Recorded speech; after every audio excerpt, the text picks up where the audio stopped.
6 months after his undercover experience, Andre stood in the middle of the downtown diner watching the breakfast crowd enjoy their meals. The place hummed with energy, servers moving with purpose, kitchen staff calling out orders, customers chatting over steaming cups of coffee and plates of food. "Mr. Wilson?" A voice called from behind him. Andre turned to find a young woman he didn't recognize, clutching a folder and looking nervous. "I'm Tasha," she said, extending her hand. "From Pine Creek Community College? I'm here for the interview about the scholarship program." "Of course," Andre smiled, shaking her hand. "Thanks for coming. Let's sit over here." He led her to a quiet corner booth where they could talk. The scholarship program was his newest initiative, a partnership with the local community college to provide restaurant management training and guaranteed internships for students from low-income backgrounds. It was one of many changes he'd implemented since that fateful night 6 months ago. "So," Andre began after they'd settled in, "tell me why you're interested in restaurant management." Tasha straightened her shoulders. "My mom worked as a server all my life. Double shifts, holidays, whatever it took to keep food on our table. I saw how hard the industry can be, but also how it brings people together." She paused. "I want to learn how to run a place that treats workers right while still being successful." A place like this. Andre felt a rush of pride at her words. The reputation they'd rebuilt over the past months was spreading, not just for good food, but for being a good place to work. "Well, that's exactly what we're trying to teach," he said. "The restaurant business isn't just about food or profit. It's about people, the ones who work here and the ones we serve." As they continued talking, Andre noticed Val approaching with a coffee pot, giving Tasha a friendly smile as she refilled their cups. "How's the interview going?" Val asked. "Great," Andre replied. "Tasha here might be joining our team soon." "Lucky us," Val said with genuine warmth. "If you have questions about what it's really like to work here, just ask. I've been through the good and the not-so-good times." After Val moved on to the next table, Tasha looked at Andre curiously. "She seems to really like working here." "Now she does," Andre said with a slight smile. "But it wasn't always that way. 6 months ago, this place was very different." "What happened?" Tasha asked. Andre considered the question. The story of his undercover visit had become something of a legend among the staff, but he rarely shared it with outsiders. Yet something about Tasha's earnest interest made him want to open up. "I lost my way," he admitted. "Got so caught up in expanding the business that I forgot why I started it in the first place." He gestured around the busy diner. "All of this almost fell apart because I stopped paying attention to what really mattered." "So what changed?" "I decided to see my own restaurant through a customer's eyes. Came in disguised, ordered a pizza, and watched what was really happening when the owner wasn't around." Andre shook his head at the memory. It was a wake-up call, to say the least. Tasha leaned forward, clearly intrigued. "What did you see?" "Poor service. Unhappy staff. A manager who was cutting corners and lying to me about it." Andre sighed. "But the worst part was overhearing what the employees really thought of me. That I'd sold out. That I didn't care anymore about the people or the community. Only about profits." "That must have been hard to hear," Tasha said softly. "It was." Andre nodded. "But it was also exactly what I needed. Sometimes the truth hurts, but without it you can't grow." Their conversation was interrupted by a commotion at the front door. A large group was arriving. Families with children of all ages, many dressed in team jerseys. "The Little League breakfast," Andre explained to Tasha. "After Saturday morning games, they come here. We give the teams a special rate." Ronnie emerged from the kitchen, wiping his hands on his apron as he approached the group. "Coach Lee, how'd the game go?" A tall man in the center of the group laughed. 8-7, we pulled it off in the last inning." The children cheered, and the staff quickly began rearranging tables to accommodate everyone. Andre watched with satisfaction as his team smoothly handled the sudden influx, making the excited kids and tired parents feel welcome. "That's what this place is supposed to be," he told Tasha. "Not just somewhere to eat, but somewhere to celebrate, to come together, to feel like you belong." After finishing the interview and promising to call Tasha within the week, Andre made his rounds through the restaurant. He stopped at tables to chat with regulars, jumped behind the counter to help during a rush, and even spent 20 minutes in the kitchen when one of the cooks had to leave early for a family emergency. By late afternoon, as the lunch crowd thinned out, Andre found himself back at the counter, going over the daily receipts with Tony. Numbers look good, Tony observed. Real good, actually. Better than 6 months ago? Andre asked. Tony pulled up the comparison on his tablet. Revenue is up 12%. Staff turnover is practically zero. Customer satisfaction ratings are the highest they've ever been. He looked up with a smile. So yeah, I'd say better. Drew approached, adjusting his name tag. Boss, the health inspector just called. She's coming by tomorrow instead of next week. No problem, Andre replied. We're ready. Just make sure the new cleaning checklist is completely filled out for today and tomorrow morning. Drew nodded and headed off. There was none of the panic that would have ensued 6 months ago at such news. The systems they'd put in place meant they were always ready, always operating at their best. You know, Tony said after Drew left, sometimes I think about what would have happened if you hadn't come in that night. Me too, Andre admitted. We were headed for trouble. Major trouble, Tony agreed. But that's not what I meant. I was thinking about what would have happened if you'd just fired me on the spot, found a new manager, given me the boot. Andre considered this. Would have been easier in some ways, but not better, Tony said firmly. Working through the hard stuff together, rebuilding this place the right way, it taught me more than starting fresh somewhere else ever could. Andre nodded, understanding exactly what Tony meant. The easy path wasn't always the right one. Sometimes you had to face the problems head on, have the difficult conversations, and do the hard work of fixing what was broken.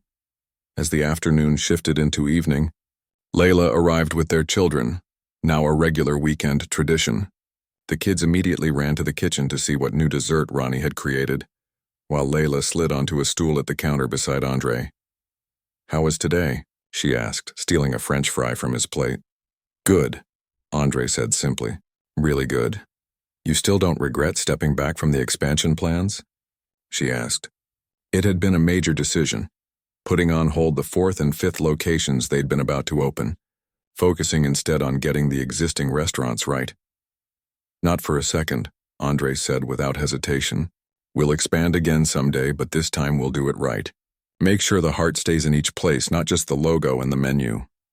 Later that evening, after the dinner rush had passed and the night staff had everything under control, Andre found himself back in the corner booth, the same one where he'd sat 6 months ago, disguised and disconnected, listening to his employees talk about how the owner had lost his way. Val noticed him sitting there and brought over a slice of pizza without being asked. Thought you might want this, she said with a knowing smile. Ronnie made it special, the original recipe that put this place on the map. Andre took a bite and closed his eyes for a moment, savoring the familiar flavors. Perfect, he said. Just like it's supposed to be. Val hesitated, then sat down across from him. Can I ask you something? Of course.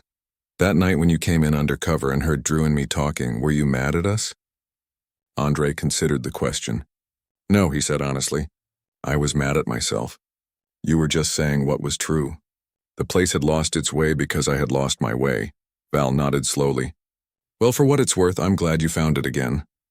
Me too, Andre said softly as she returned to work. He looked around the restaurant, at the servers greeting customers by name, at the cooks taking pride in each dish, at the families and friends gathered around tables sharing meals and moments. This was what he'd dreamed of creating all those years ago. Not an empire, but a community. His phone buzzed with a text from Layla. Coming home soon? Just finishing up, he typed back. Today was a good day, and it was. Not because everything was perfect, running a restaurant never was, but because it was authentic again. Real. The food, the service, the connections, all of it aligned with the vision he'd had from the beginning. Andre took one last look around before standing to leave. The lessons of that undercover night had changed everything. Sometimes, he reflected, you had to get lost before you could truly find your way home again. The corner being cut. From his corner booth, Andre had a clear view of the front counter where the two cashiers, the bright-haired woman and the tall man with glasses, continued their conversation. They'd been talking on and off throughout his meal, growing more animated as the dinner rush began to slow. Now, with fewer customers demanding their attention, they leaned closer together, their voices carrying just enough for Andre to catch fragments. Can't believe they expect us to push those gift cards when our tips are already so low, the woman said, adjusting her name tag that read Val. The man, Drew, according to his tag, nodded emphatically. I know, right? And have you seen the schedule for next week? They cut our hours again, Andre frowned. He hadn't approved any hour cuts. In fact, he'd specifically told his management team to maintain staffing levels even if it meant slightly lower profits in the short term. Quality and service were non-negotiable in his book. He shifted slightly in his seat, angling his body to better hear their conversation while pretending to be absorbed in his phone. It felt strange to be eavesdropping in his own restaurant, but he needed unfiltered truth. At least the food's still good, Val said with a sigh. That's something. Yeah, Ronnie runs a tight ship in the kitchen. Wouldn't want to cross that guy, Drew laughed. But honestly, I'm thinking of applying at that new place over on 5th. My cousin works there and says the tips are way better. You think it's because of all those community programs? Val asked, lowering her voice slightly. Like, I get why the owner wants to help people and all, but those discount days really kill our tips. Andre nearly dropped his fork. The community discount programs were his passion project. Special days when families from lower-income neighborhoods could enjoy a quality meal at reduced prices. He'd grown up in one of those neighborhoods, knew what it meant to rarely eat out, to feel like certain spaces weren't meant for people like him. Creating a welcoming place for everyone had been the whole point. Maybe, Drew shrugged, but I think it's more about how the place is run now. My buddy who's been here since the beginning says the owner used to be around all the time, talking to customers, jumping in when things got busy. Now he's probably sitting in some fancy office counting money while we deal with the mess. The words hit Andre like a physical blow. Is that really how his staff saw him? Some disconnected boss who'd forgotten where he came from? He'd been so focused on growth, on creating more opportunities and jobs, that he'd somehow lost the connection to what made it all worthwhile in the first place. Well, according to Tony, the owner's too busy with his rich investors to care about what happens on the floor anymore, Val said. Rolling her eyes, Andre went completely still. Tony was his downtown manager, someone he'd trusted implicitly for years. The same Tony who assured him in their weekly calls that everything was running smoothly, that staff morale was high, that the community programs were being embraced by everyone. Speaking of Tony, Drew said, glancing toward the back. He's been in that office for 2 hours now. Yesterday he left early for a meeting that looked a lot like a golf club in his trunk. Val snorted. Yeah, and he's the one who keeps telling us we need to tighten our belts while he's getting that new car. The conversation shifted as a customer approached the counter, but Andre had heard enough. He sat back in his booth, mind racing. The distance between what he'd believed was happening and the reality of his business felt like a chasm. How long had this been going on? How much damage had been done, not just to the business but to the community he'd promised to serve? A server, not Chris, someone else he didn't recognize, stopped by his table. How's everything tasting? She asked, the question automatic, her eyes already drifting to another table. The pizza's good, Andre said truthfully, but I've been sitting here for almost an hour, and this is the first time anyone's checked on me. The server, Amber, her name tag read, had the grace to look embarrassed. I'm really sorry about that. We're short-staffed tonight. The same excuse he'd heard earlier. Seems like that happens a lot, Andre commented. Amber hesitated, then sighed. Yeah, it does. It's frustrating for us too, believe me. There was genuine weariness in her voice that made Andre want to reveal himself, to apologize for letting things slide so far. But he held back. He needed to see this through, to understand the full scope of the problem before he could fix it. I used to come here all the time, he said instead. It used to feel different. Something in his tone must have resonated with her because Amber's professional mask slipped a little. A lot of customers say that. Between you and me, I think we've lost our way a bit. This place used to be special, you know? The owner really cared about making good food that everyone could enjoy. Now it feels like we're just another chain trying to make as much money as possible. Andre nodded slowly, his throat tight. What happened? Amber glanced around to make sure no one was listening. Growth, I guess, success. The original vision gets blurry when you're opening new locations every year. She shrugged. Not that I blame the owner. I've never even met him, but I hear he came from nothing, built all this himself. That's impressive. I just wish some of that original spirit was still here. A call from another table pulled Amber away, leaving Andre alone with thoughts that swirled like a storm. He'd always believed that expanding meant bringing his vision to more people, not diluting it. The painful irony wasn't lost on him. In trying to spread what made his first restaurant special, he'd allowed that very quality to fade. He looked down at his half-eaten pizza. The recipe was the same one he'd perfected in his tiny apartment kitchen 15 years ago, staying up all night to get the dough just right. Back then, he'd known every customer by name, remembered their orders, asked about their kids. When had he stopped seeing the people he was serving? The bell above the door chimed as a new group walked in. Andre watched as they stood awkwardly at the entrance, waiting for someone to notice them. Val and Drew were back to their conversation, neither looking up. After nearly 2 minutes, Amber rushed over, apologies spilling from her lips as she led them to a table. Andre pulled out his wallet, leaving enough cash to cover his bill, plus a generous tip. He scribbled a note on the receipt. The pizza was excellent. The service needs work, but I think everyone here deserves better support. As he stood to leave, he cast one last look around the restaurant. His restaurant, though no one there knew it.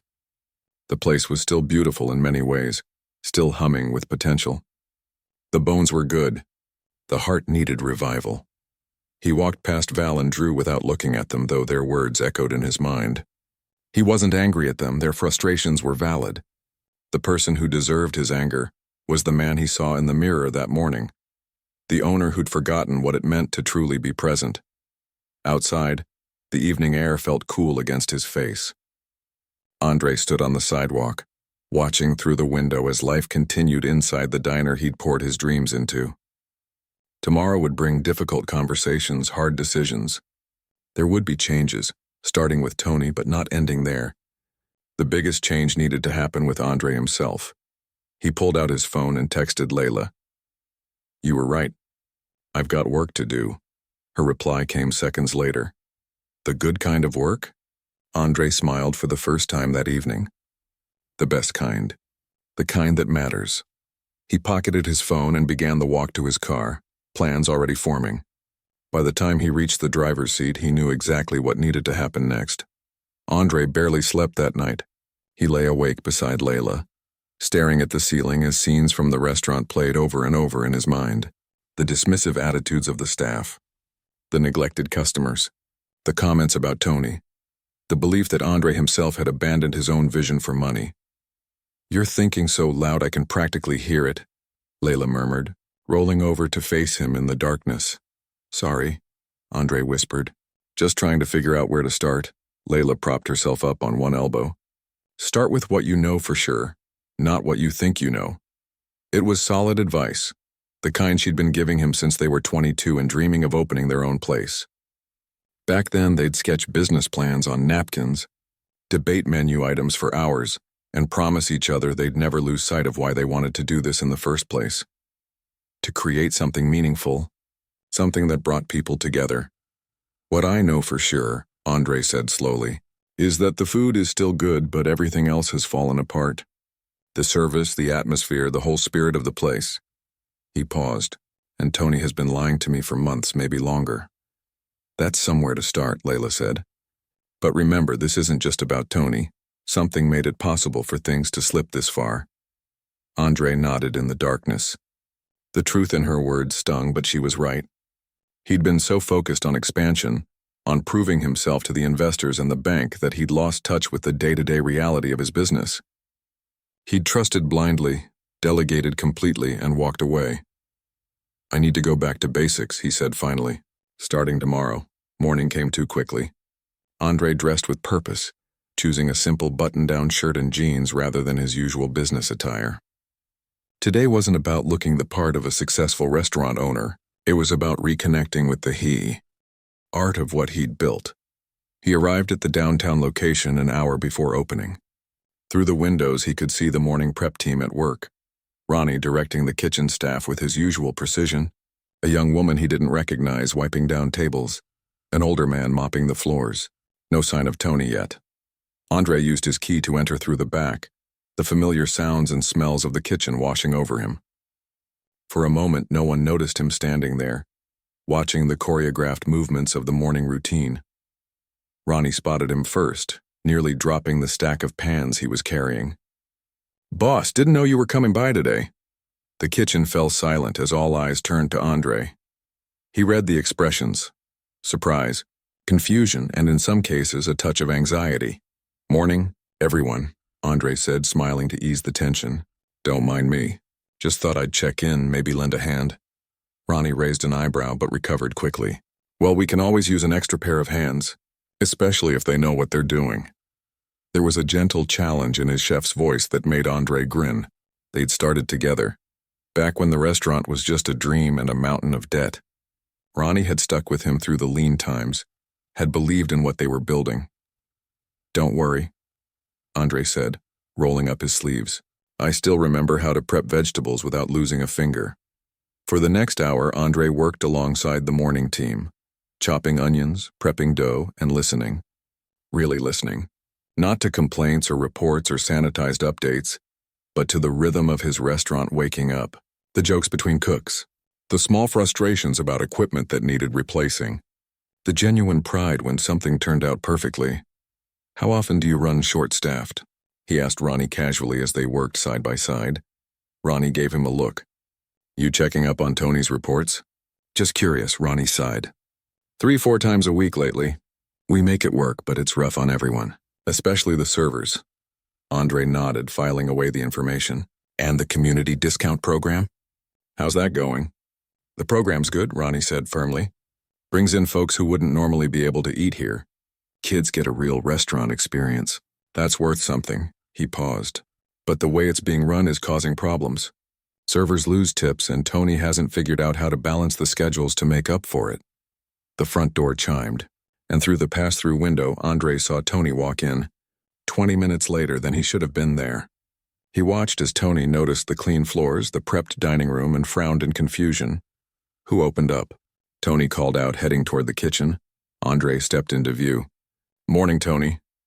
Tony stopped dead in his tracks, his face cycling through surprise, confusion, and something that looked suspiciously like guilt. "Andre, I didn't know you were coming by today." "I would have been here earlier if you knew the owner was watching." Andre finished for him, keeping his voice even. "That's actually what I want to talk about. My office, please."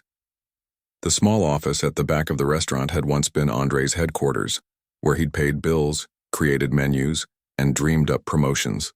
Now it was cluttered with golf magazines and empty coffee cups. A half-eaten sandwich sat on top of what looked like last month's payroll reports. Andre closed the door behind them and turned to face his manager. "I was here last night, Tony." "Last night?" Tony looked confused. "I didn't see you." "That's because I came as a customer. Sat in the corner booth for over an hour. Watched how things really run when you think I'm not paying attention." Tony's face drained of color. "Listen, Andre, if this is about the schedule, I can explain." "This is about everything," Andre cut him off. "The staffing shortages, the poor service, the way you've been talking about me to the team, telling them I'm too busy with rich investors to care about what happens here." "Who told you that?" Tony demanded, anger replacing his initial shock. "Nobody had to tell me. I heard it myself." Andre leaned against the desk, arms crossed. "More importantly, I saw it. The disconnect between what you've been reporting to me and what's actually happening in my restaurant." Tony's shoulders slumped slightly. "Look, things have been tough. We're trying to compete with the new places opening up and the profit margins. This has never been just about profit margins," Andre interrupted, feeling his own anger rise. "From day one, this place was built on more than that. Good food, yes, but also respect, community, taking care of both our customers and our staff." "Easy to say when you're not the one dealing with the daily headaches," Tony muttered. Andre took a deep breath. "You're right." Tony looked up in surprise. "You're right that I haven't been here enough," Andre continued. "I let myself believe that reports and numbers could tell me everything I needed to know. That was my mistake." He straightened up. "But lying to me, cutting corners, undermining the programs that matter to this business, that was yours." The silence stretched between them, heavy with years of partnership gone sour and trust eroded. Finally, Tony spoke. "So I guess this is the part where you fire me?" Andre studied the man he'd once considered a friend as much as an employee. "No, this is the part where I give you a choice. You can either recommit to what this place is supposed to be about, or you can walk away with a decent reference and 2 weeks' pay. Tony looked genuinely surprised. You'd let me stay after what you heard? People make mistakes, Andre said simply. The question is whether you want to fix them. Before Tony could answer, there was a knock at the office door. Ronnie poked his head in. Sorry to interrupt, but we've got a situation out front. Val and Drew just showed up for their shift, and they're telling everyone about some customer who left a weird note last night. Andre's stomach dropped. The note he'd written on his receipt. Thanks, Ronnie, he said. We'll be right out. When Ronnie left, Tony turned to Andre with a questioning look. What note? It doesn't matter, Andre said, moving toward the door. What matters is what happens next. They walked out to find the morning staff gathered near the front counter, where Val was holding up a receipt. And then he wrote that the service needs work, but we all deserve better support, she was saying. What does that even mean? It means, Andre said, stepping forward, that someone noticed what I should have seen months ago. All eyes turned to him. He recognized some faces from years back. Others were new to him. But every one of them was part of what he'd built, for better or worse. Most of you know me, he began. But for those who don't, I'm Andre Wilson. I own this place.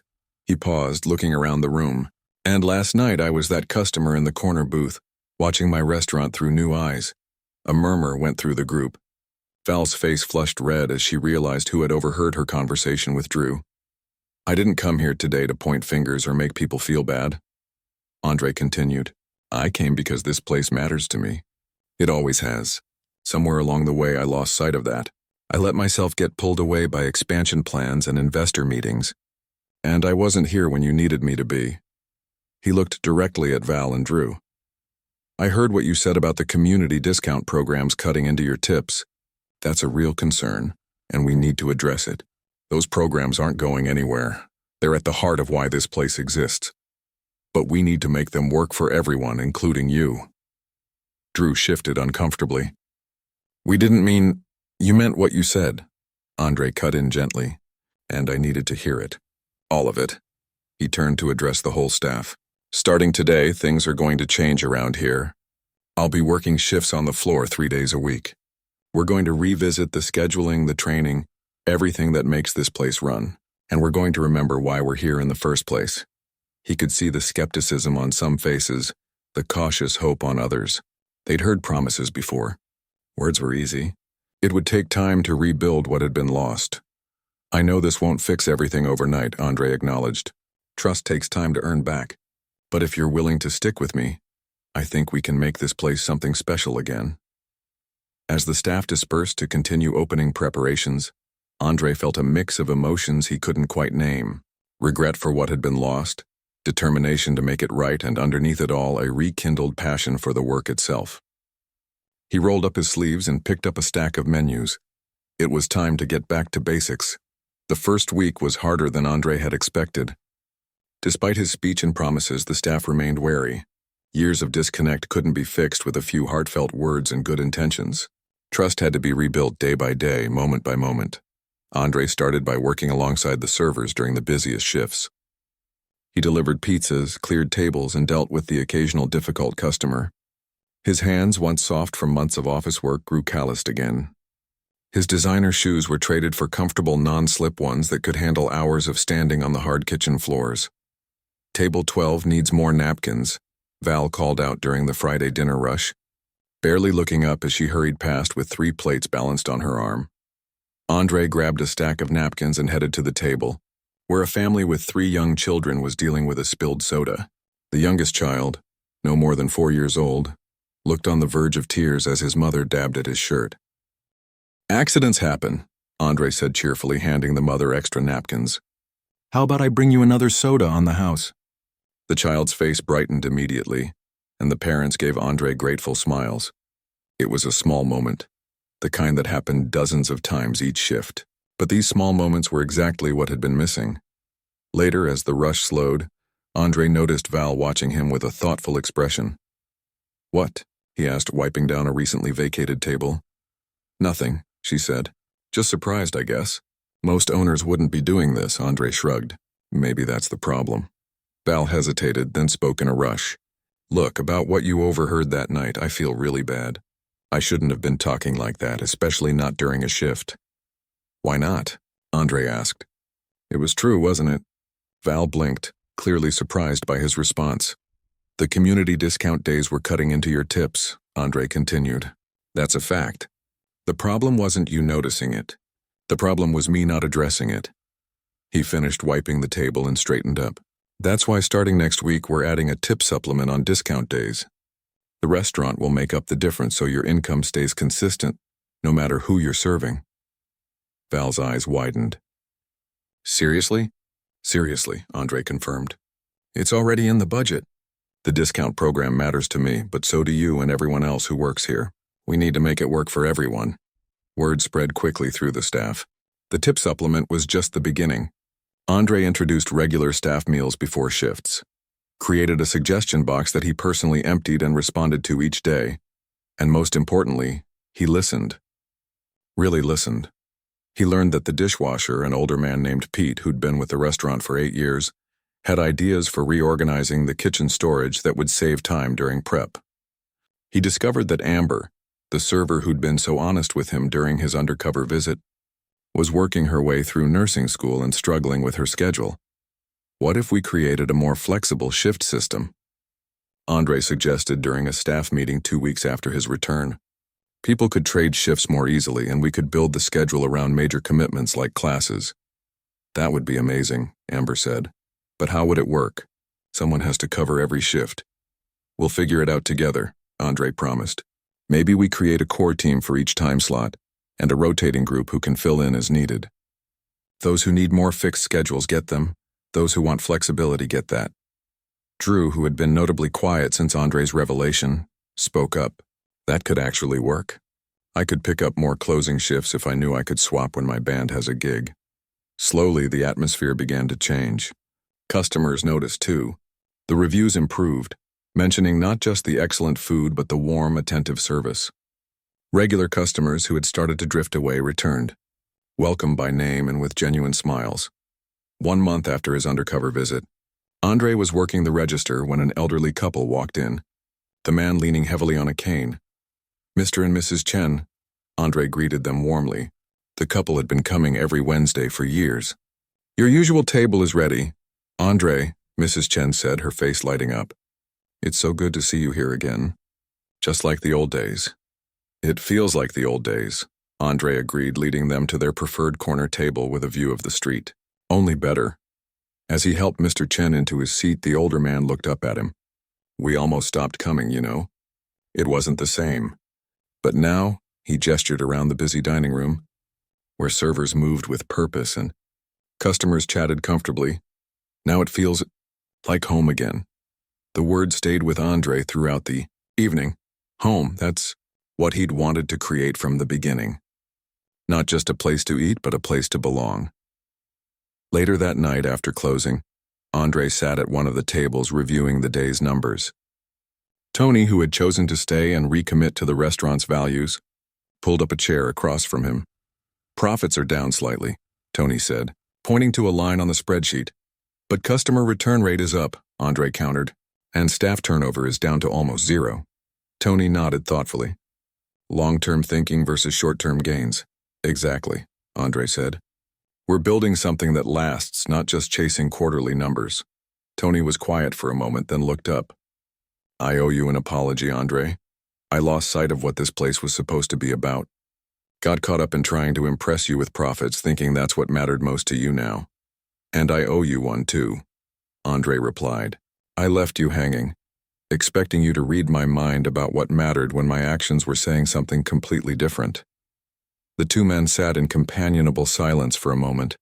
The air cleared between them. So what about the other locations? Tony finally asked. Are you going to do the same undercover boss routine there too? Andre laughed. Already did.